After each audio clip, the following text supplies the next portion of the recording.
আজকে বর্ণনা করব American horror thriller movie the menu. সিনেমার অর্ধেক পর্যন্ত মনে হবে সবকিছু ঠিকঠাক আছে, কিন্তু তারপরে সিনেমাটা এমন হয়ে যায় যে দেখতে বিষয়গুলো অদ্ভুত পাগলামি মনে হয়। মুভির শুরুতে আমরা টাইলর আর মার্গারেটকে দেখতে পাই, যারা তৈরি হয়ে জাহাজের বন্দরে দাঁড়িয়েছিল। টাইলর অনেক বড় একটি রেস্তোরাঁয় টেবিল বুক করেছিল, যেটি ছিল একটি দ্বীপে, যেখানে প্রতি মাথা পিছু $1,250, যা বাংলাদেশের টাকায় প্রায় 1,30,000 টাকা। সেখানে শুধুমাত্র অনেক ধনী অথবা জনপ্রিয় ব্যক্তি যেতে পারতেন। এরপরে সেখানে একটি জাহাজ আসে, যেটিতে চড়ে সবাই আইল্যান্ডের উদ্দেশ্যে রওনা হয়। সেখানে তাদের স্বাগতম জানায় এলসা নামের একজন মহিলা। এখানে সে টাইলরকে কিছু জিজ্ঞাসাবাদ করে, যেখানে তার সাথে তার বান্ধবী এসেছিল, অর্থাৎ মার্গারেট।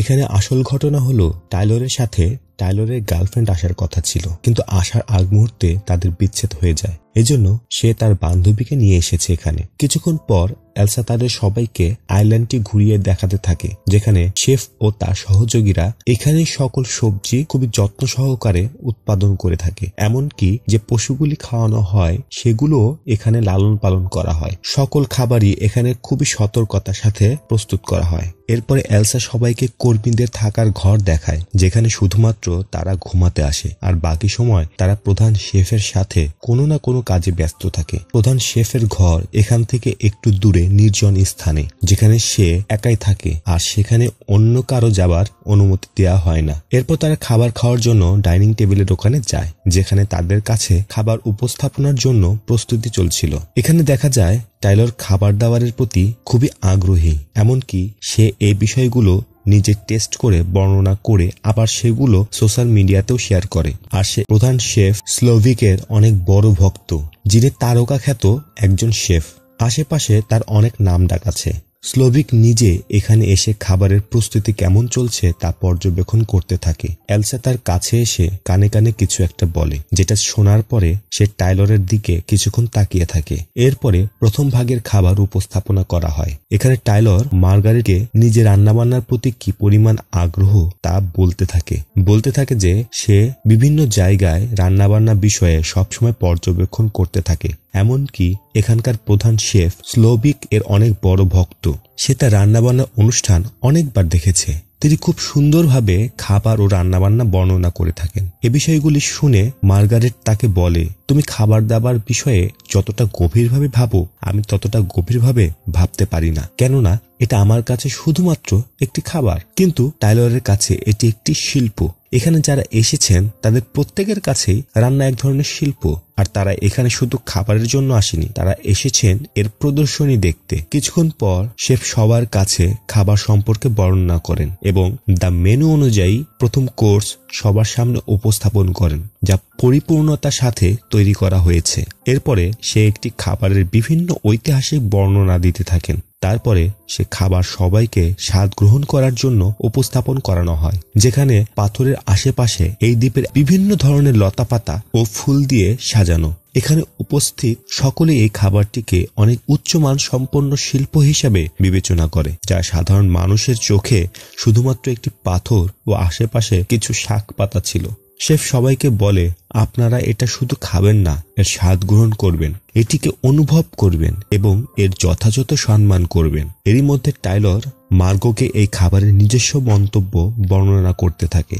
কিছুটা বিরক্ত হয়ে শেফ তাকে থামিয়ে তার নিজের বর্ণনা পুনরায় বলতে থাকেন। কথা শেষ হওয়ার পরে সকলে সে খাবারটি খেতে শুরু করে। এদিকে টাইলর শেফের কাছ থেকে খাবারের বর্ণনা শুনে এতটাই আবেগী হয়ে যায় যে সে একটা সময় কান্না করে ফেলে। এখানে যারা এসেছিলেন তাদের মধ্যে একজন বিখ্যাত খাবার বিশ্লেষক ছিলেন। তিনি তার সাথে আসা এডিটরের সাথে এই খাবারের ভালো খারাপ বিষয়গুলি নিয়ে আলোচনা করছিলেন। এদিকে খাবারের দ্বিতীয় উপস্থাপনা কার্যক্রম চলছিল, আর শেফ কিছু একটা বিষয় নিয়ে মার্গারেটকে পর্যবেক্ষণ করেন। এটা সে কেন করছেন তা আমরা কিছুক্ষণ পরে জানতে পারবো। এরপরে খাবারের দ্বিতীয় ধাপ উপস্থাপন করা হয়, যে বিষয়ে সে কিছু বর্ণনা দেন। তিনি জানান পাউরুটি কখন তৈরি করা হয়েছিল, আর বিভিন্ন বর্ণনার মধ্যে তিনি এটাও বলেন যে পাউরুটি একটা গরিব মানুষের খাবার, আর যেহেতু এখানে সব গণ্যমান্য ব্যক্তিরা এসেছেন তাই এই খাবারের মধ্যে পাউরুটিকে বাদ দেওয়া হয়েছে। এই খাবারের নাম দেওয়া হয়েছে ব্রেডলেস ব্রেড প্লেট, যেটার বাংলা দ্বারায় পাউরুটি ছাড়া পাউরুটির প্লেট। এখানে পাউরুটি ছাড়া শুধু পাউরুটি খাওয়ার সস দেয়া হয়। এই খাবারটি উপস্থাপনার পর পূর্বের মতোই টাইলর খাবারটি দেখে মুগ্ধ হয়ে যায়। এদিকে ফুড বিশ্লেষক লিলিয়ানও এই খাবারটির বিভিন্ন সুনাম করতে থাকে। সেই খাবারের মধ্যে সামান্য একটু ভুল ধরে, যেখানে একটি সস সামান্য একটু ছড়ানো ছিল, যেটা খালি চোখে খুব একটা বোঝা যায় না। আর তার এই গুণের জন্য কমপ্লিমেন্ট হিসেবে এক বাটি সস উপহার দেন প্রধান শেফ। কিন্তু এদিকে যে 3 বন্ধু এসেছিল তারা এই সসটি খাওয়ার জন্য পাউরুটি চাইতে থাকে। তারা মনে করে পাউরুটি ছাড়া এটা কিভাবে খায়, কিন্তু এলসা তাদেরকে পরিষ্কারভাবে বলে দেয় কোনো পাউরুটি দেওয়া যাবে না, কেননা এই মেনুতে শুধু এইটুকুই ছিল।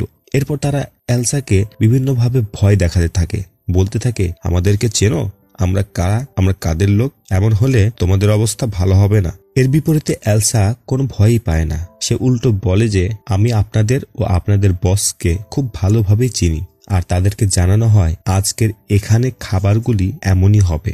এখানে সকল বিষয়গুলো আস্তে আস্তে অদ্ভুত হতে থাকে, আর সামনের দিকে বিষয়গুলি আরো ভয়ঙ্কর হতে যাচ্ছে।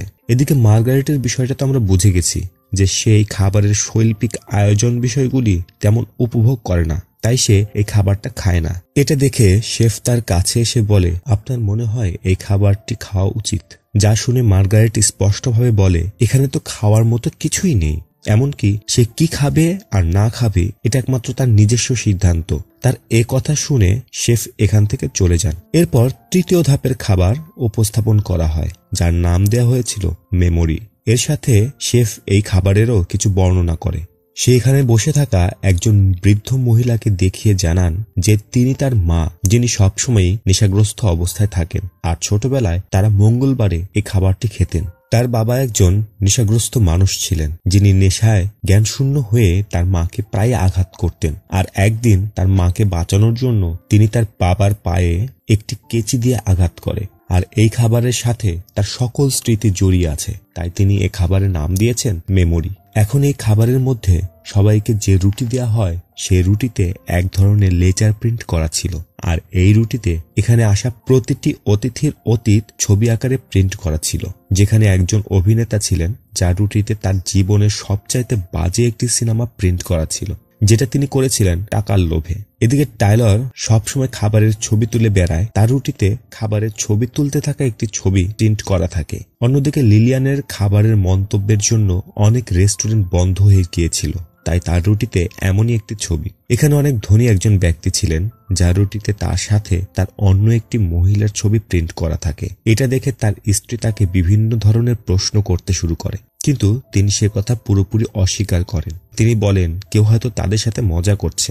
ভাব নিয়ে 3 বন্ধুদের রুটিতে কিছু দলিল পত্র প্রিন্ট করা ছিল, যেগুলির মাধ্যমে তারা অন্যদেরকে ঠকিয়ে অনেক টাকা উপার্জন করেছিল। এই বিষয়গুলি দেখে সেই 3 বন্ধু অনেক চিন্তায় পড়ে যায়। তারা ভাবতে থাকে এত গোপনীয় তথ্য এখানকার শেফের হাতে কিভাবে এলো, আর এটি ফাঁস হয়ে গেলে তাদের জেলও হতে পারে।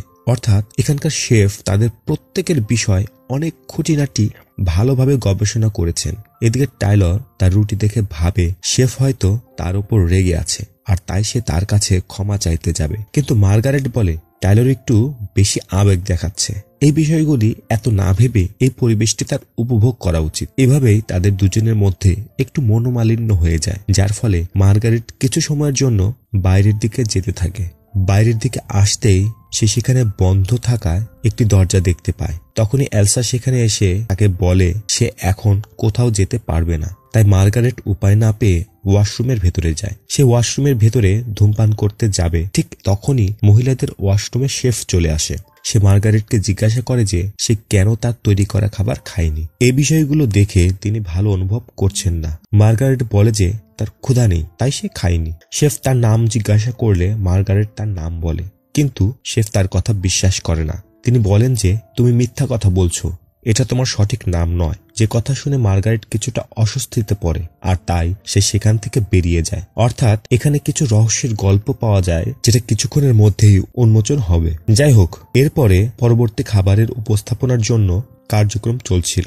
শেফ তার জুনিয়র শেফ জেরেমিকে ডেকে নিয়ে আসে, যেখানে মেঝেতে পলিথিনের মতো কিছু একটি বিছিয়ে দেওয়া হয়। তার বিষয়ে সবাইকে জানায় যে জেরেমি তার সাথে কাজ করার জন্য অনেক বেশি পরিশ্রম করেছে। সে তার কাজে অনেক পারদর্শী, কিন্তু সে মহান নয়। সে জেরেমিকে জিজ্ঞাসা করে, তুমি কি তোমার জীবন নিয়ে খুশি?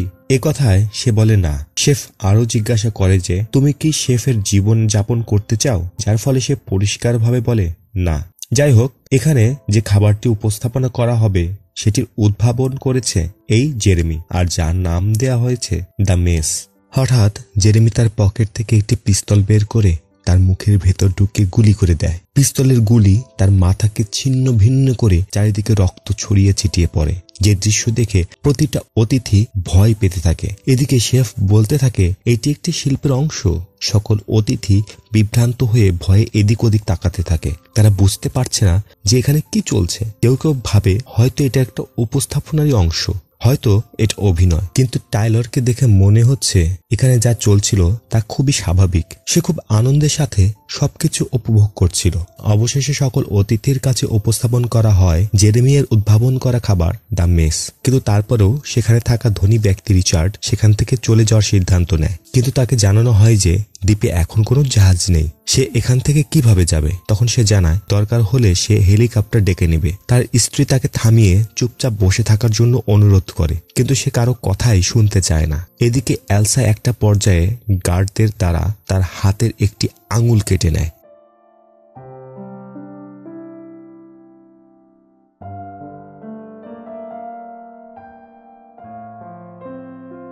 এর মাধ্যমে সবাইকে বুঝিয়ে দেওয়া হয় যে কেউ যদি এখান থেকে পালানোর চেষ্টা করে তাহলে তাদের কি হতে পারে। এরপরে সে মার্গারেটকে ডেকে পাঠায় এবং তার আসল পরিচয় জানতে চায়। মার্গারেট তখনও বলতে থাকে যে তার নাম মার্গারেট, আর এই কথা তিনি এত বারবার জিজ্ঞাসা করছেন কেন। তখন সে জানায় আজকে যে খাবার তৈরি করা হয়েছে তা অনেক আগে থেকেই পরিকল্পনা করে তৈরি করা হয়েছে, আর মার্গারেটের জন্য এই পরিকল্পনা ধ্বংস হয়ে যাচ্ছে। সে মার্গারেটকে জানিয়ে দেয় যে আজকে এখানে আসা সকল অতিথি মরতে চলেছে, তাই মার্গারেটকে এখন সিদ্ধান্ত নিতে হবে সে কাদের সাথে মরবে, যারা অতিথি তাদের সাথে নাকি যারা তাদেরকে খাবার উপস্থাপনা করছে তাদের সাথে। তাকে 15 মিনিট সময় দেওয়া হয় এই সিদ্ধান্ত নেওয়ার জন্য। মার্গারেট অনেক ভয় পেয়ে যায়। সে ভয়ে ভয়ে টাইলরের কাছে গিয়ে বসে। মার্গারেট টাইলরকে জোরে একটা থাপ্পড় দেয়, কিন্তু এতে টাইলরের যেন তেমন কিছুই পরিবর্তন হয় না। সে আপন মনে খেয়ে যাচ্ছে। এদিকে 3 বন্ধুর মধ্যে একজন চেয়ার দিয়ে কাচের দেয়ালে সজোরে আঘাত করে পালানোর জন্য, কিন্তু কাচের দেয়াল এতটাই শক্ত ছিল যে সে তাতে এক চুল পরিমাণও দাগ ফেলতে পারে না। তখন শেফ এসে তাদেরকে জিজ্ঞাসা করে, আপনাদের কি কোনো কিছু জানার আছে? কিন্তু কেউ কিছু বলে না। এখানে শেফ প্রত্যেক অতিথির কিছু বিষয় প্রকাশ করতে থাকে। সে লিলিয়ানের বিষয়ে বলে যে তার বাজে কিছু মন্তব্যের জন্য অনেক রেস্টুরেন্ট বন্ধ হয়ে গেছে, আর তার এডিটর একটা তেলবাজ। লিলিয়ান যাই বলে তার প্রতিটি কথাতেই সে চাকরের মতো হ্যাঁ হ্যাঁ করতে থাকে। এরপর ধনী দম্পতিদের জিজ্ঞাসা করে তারা এখানে কতবার এসেছে। তারা কোনো সঠিক উত্তর দিতে পারে না, কিন্তু শেফ সকল কিছু মনে রেখেছে।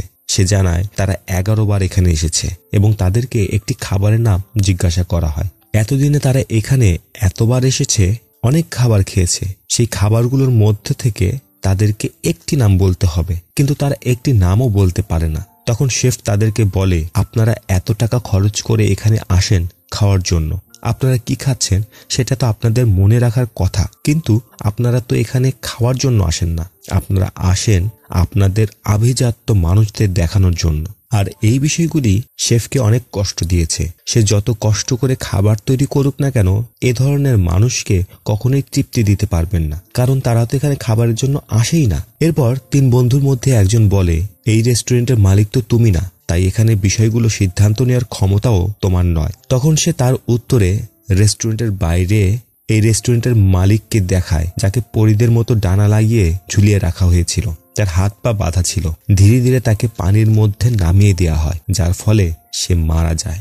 আর এই মৃত্যুকে শেফ সবাইকে অনুভব করতে বলে। এখন প্রশ্ন হলো, এই মালিকের কি দোষ ছিল?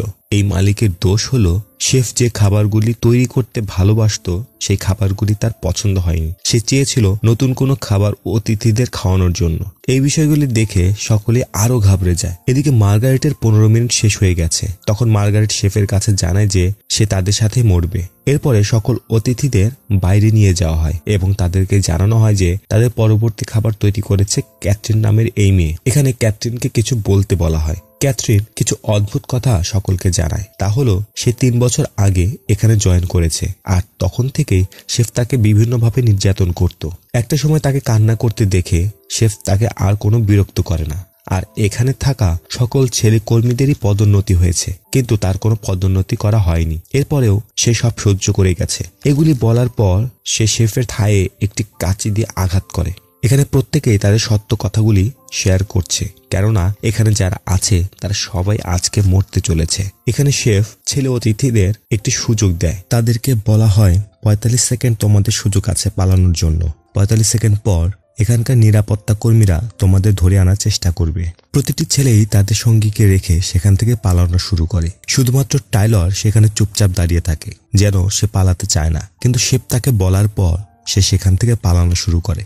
এদিকে সকল মহিলাদের ক্যাথরিনের তৈরি করা খাবার উপস্থাপন করা হয়। কোনো উপায় না পেয়ে সবাই সে খাবারটি খেয়ে ক্যাথরিনের সুনাম করতে থাকে। এরপরে ক্যাথরিন কিছুটা আবেগী হয়ে পড়ে, কিন্তু ক্যাথরিন বলে সে ভালো বলুক আর খারাপ বলুক তাতে কোনো কিছু যায় আসে না। লিলিয়ান বুঝে যায় মিথ্যে সুনাম করে এখন আর কোনো লাভ নেই। এখানে মার্গারেট তার আসল নাম সকলকে বলে। তার আসল নাম হলো অ্যারেন। আর ধনী ব্যক্তির স্ত্রীকে জানায় যে সে তার স্বামীকে আগে থেকে চেনে, অর্থাৎ সেই ধনী ব্যক্তির রুটিতে যে মেয়ের ছবি ছিল সেটি আসলে অ্যারেনের। এদিকে প্রত্যেক ছেলেকেই গার্ড ধরে ফেলেছে। এরপর শেফ টাইলরকে জিজ্ঞাসা করে, তুমি এখানে কি করছো? আসলে টাইলর অনেকদিন ধরে শেফকে ইমেল করে যাচ্ছিল তার রেস্টুরেন্টের খাবার জন্য। তার নাকি খাবারের অনেক অভিজ্ঞতা আছে, সে অনেক ভালো খাবার তৈরি করতে পারে, এমনটাই সে ইমেইলের মাধ্যমে জানিয়েছিল। আর তাকে আগে থেকে জানিয়ে দেওয়া হয়েছিল যে আজকে রাতে এখানে সবাই মারা যাবে। এটা জানা সত্ত্বেও মার্গারেটকে সে এখানে এনেছে। আসলে টাইলরের এখানে তার গার্লফ্রেন্ডের সাথে আসার কথা ছিল, কিন্তু আসার আগ মুহূর্তে তাদের বিচ্ছেদ হয়ে যায়। আর তাই সে মার্গারেটকে ভাড়া করে এখানে নিয়ে এসেছে। মার্গারেট এই বিষয়টি জেনে প্রচন্ড রেগে টাইলরকে মারতে শুরু করে। শেফ মার্গারেটকে থামিয়ে টাইলরকে রান্নাঘরে নিয়ে যায় রান্না করার জন্য। তাকে সুযোগ দেওয়া হয় সে সেই খাবারটি বানাবে যে খাবারটি সে ভালো তৈরি করতে পারে। টাইলর রান্না শুরু করে, কিন্তু তার নড়াচড়া দেখে মনে হয় যে জীবনে ছুরি পর্যন্ত সে ধরেনি। সে বিভিন্ন কিছু দিয়ে উদ্ভট এক ধরনের কিছু রান্না করে, যা শেফ টেস্ট করে জানায় যে এটি খেতে খুবই জঘন্য হয়েছে। এখানে আমরা বুঝতে পারি টাইলর হলো সে ধরনের ব্যক্তি যারা সবাইকে দেখিয়ে বেড়ায় যে সে অনেক কিছুই জানে, কিন্তু আসলে সে কিছুই জানে না। এখানে শেফ টাইলরের কানে কিছু একটা বলে, যা শুনে তার অনুভূতি থাকে এমন।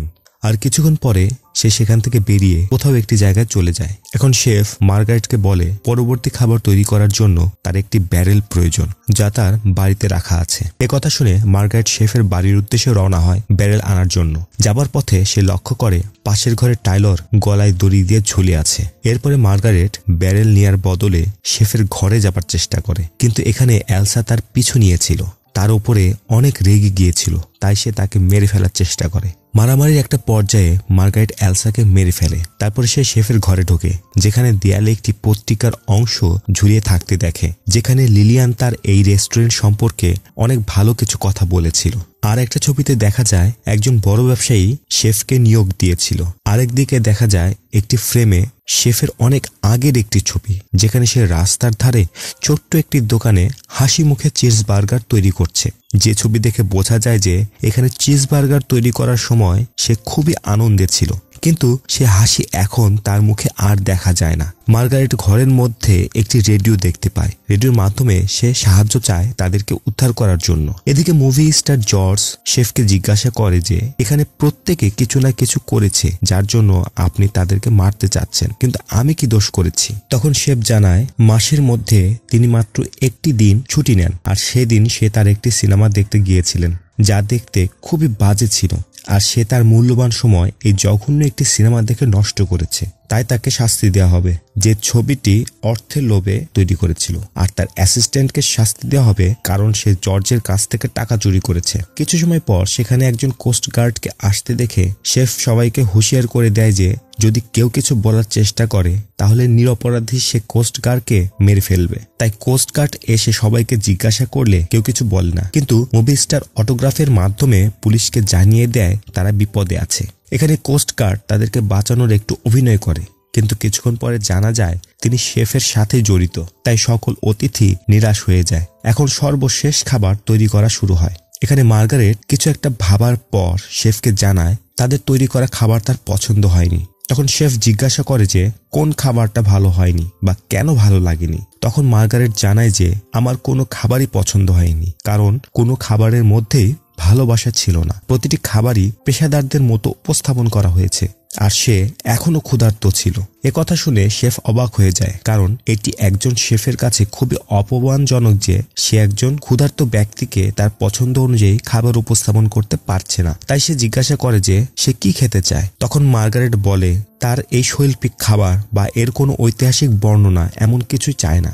সে চায় একটি চিজ বার্গার যা তৈরি করা হবে ভালোবাসার সাথে। তখন শেফ তাকে বলে সে তাকে এমন একটি চিজ বার্গার তৈরি করে খাওয়াবে যা এর আগে কখনোই এমন স্বাদের চিজ বার্গার সে খায়নি। এরপরে সে চলে যায় চিজ বার্গার তৈরি করার জন্য। সে প্রায় 1 যুগ পর নিজের হাতে কোনো খাবার তৈরি করছে, কেননা 1 যুগ ধরেই সে শুধু তার কর্মীদের দিয়ে খাবার তৈরি করিয়েছিল। সে খুবই মন থেকে যত্নের সাথে ভালোবাসা দিয়ে এই সাধারণ চিজ বার্গার তৈরি করে, যেটা থেকেই তার খাবারের প্রতি ভালোবাসা শুরু হয়েছিল, যা তার পুরনো ছবি দেখে আমরা বুঝতে পেরেছিলাম। বার্গারটি তৈরি করা হলে খুব সাধারণভাবে মার্গারেটের সামনে উপস্থাপন করা হয়। বার্গারটি খেয়ে মার্গারেট বলে যে এটি খুব সুস্বাদু হয়েছে। সে পুরোটা খেয়ে শেষ করতে পারবে না, তাই বাকিটুকু সে বাড়িতে নিয়ে যেতে চায়। তাই তার খাবার তাকে প্যাকেট করে দেয়া হয়, আর দাম হিসেবে মার্গারেট টেবিলের উপরে $10 রাখে। মার্গারেট ভয়ে ভয়ে সেখান থেকে যেতে থাকে। সে চিন্তা করে সত্যিই কি তাকে ছেড়ে দেওয়া হয়েছে, নাকি পথের মধ্যে তাকে আটকে দেওয়া হবে। কিন্তু সে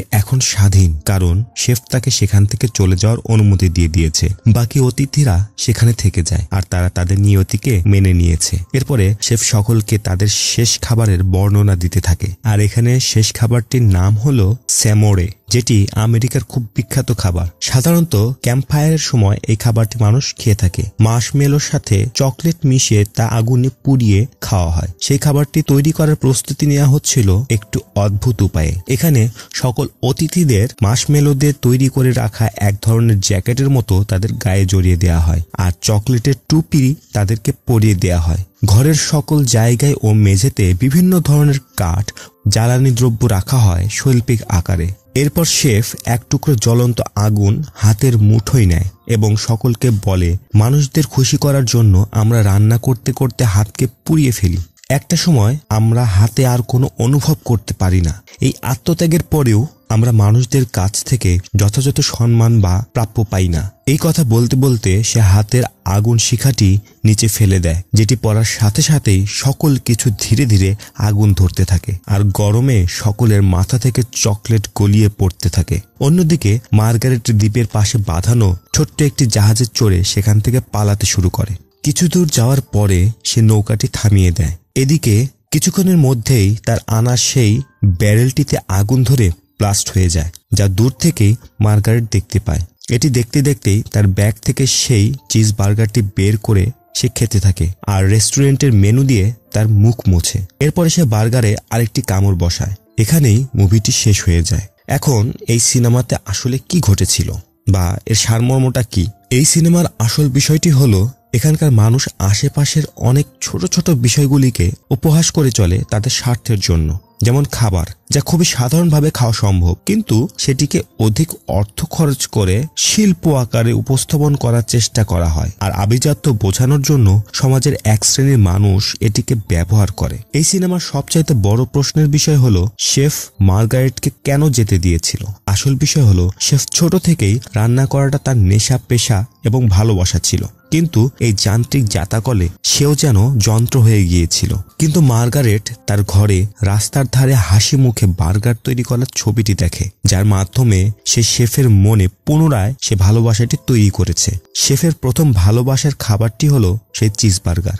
এখানে আরেকটি লক্ষণীয় বিষয় হলো অনেক ধনী ব্যক্তির রেস্টুরেন্টে খাবারের পর অবশিষ্ট খাবার সেখানে নষ্ট করে চলে আসে, কিন্তু মার্গারেট খাবারের বাকি অংশ প্যাকেট করে সাথে নিয়ে যেতে চায়। এই বিষয়টি দেখার পরেই মার্গারেটের প্রতি শেফের শ্রদ্ধা বেড়ে যায়, আর তাই সে তাকে যেতে দেয়। এখানে আরেকটি প্রশ্ন হলো শেফ নিজে কেন আত্মহত্যা করলো? কারণ এই সকল মানুষ তার খাবারকে এমন একটি যান্ত্রিক পর্যায়ে নিয়ে গিয়েছে যে সেও মনুষ্যত্ব হারিয়ে যান্ত্রিক হয়ে গিয়েছিল, যেখানে তার খাবারের প্রতি ভালোবাসা মরে গিয়েছিল। তাই সে সকলের সাথে নিজেও মৃত্যুকে আলিঙ্গন করে নেয়। আশা করি এই গল্পটি আপনাদের ভালো লেগেছে।